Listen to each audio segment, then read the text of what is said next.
राज्यातील अतिधोकादायक इमारती या सक्तीनं रिकाम्या करा असे आदेश मुख्यमंत्री फडणवीसांनी महापालिका आयुक्तांना दिलेत। अतिधोकादायक इमारती रिकाम्या करून पाडण्याचे आदेश देण्यात आले असून भिवंडी दुर्घटनेनंतर मुख्यमंत्री फडणवीसांकडून गंभीर दखल घेतली गेली आहे। तर भिवंडी दुर्घटनेत इमारत मालकावरती गुन्हा दाखल झालाय। काल भिवंडीत इमारत दुर्घटनेत 10 जणांचा मृत्यू झालाय। भिवंडीमधील कोहिनूर नावाची धोकादायक इमारत कोसळून 10 जणांचा मृत्यू झाल्याची घटना घडली आहे। या घटनेची राज्य सरकारकडून गंभीर दखल घेण्यात आली आहे। राज्याच्या सर्व शहरांमधील अतिधोकादायक इमारती सक्तीने रिकाम्या करा असे आदेश मुख्यमंत्री फडणवीसांनी महापालिकांना दिले आहेत। दरवर्षी पावसाळ्यापूर्वी शहरांमधील धोकादायक आणि अतिधोकादायक इमारतींची यादी महापालिकांकडून प्रसिद्ध केली जाते। यादी प्रसिद्ध झाली तरी अनेक लोक या धोकादायक इमारतींमध्येच वास्तव्य करतात।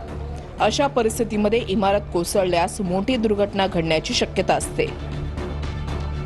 त्याच पार्श्वभूमीवर मुख्यमंत्री फडणवीसांनी आता महापालिकांना महत्त्वाचे आदेश दिले असून अशा अतिधोकादायक इमारती सक्तीने रिकाम्या करण्याच्या सूचना दिल्या आहेत। C1 कॅटेगरीच्या ज्या बिल्डिंग्स आहेत तिथे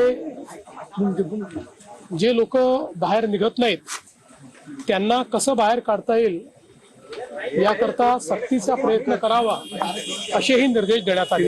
C1 कॅटेगरी म्हणजे धोकादायक इमारत म्हणून घोषित झाल्यानंतर तिथनं लोकांना बाहेर आपण काढतो। काही लोक दुर्दैवाने निघत नाहीत। आता आपण मानखुर्दची जर दुर्घटना बघितली तिथे देखील रिकामी झालेली बिल्डिंग पडली आणि ज्या ठिकाणी पडली ते रिकामं केलं होतं पण त्यातले काही लोक निघालेले नव्हते।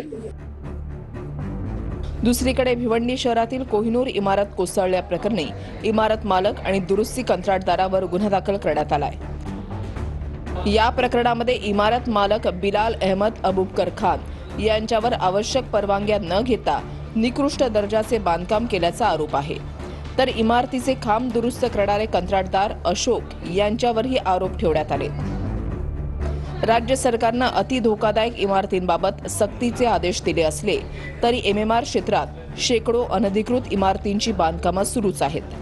दिवा, मुंब्रा, डोंबिवलीमध्ये राजकीय नेत्यांच्या आशीर्वादानं अतिशय निकृष्ट दर्जाचं बांधकाम करून अनधिकृत इमारतींचे इमले उभे राहत आहेत। अशा अनधिकृत इमारतींच्या बांधकामावरही राज्य सरकारनं कठोर कारवाई करण्याची गरज आहे।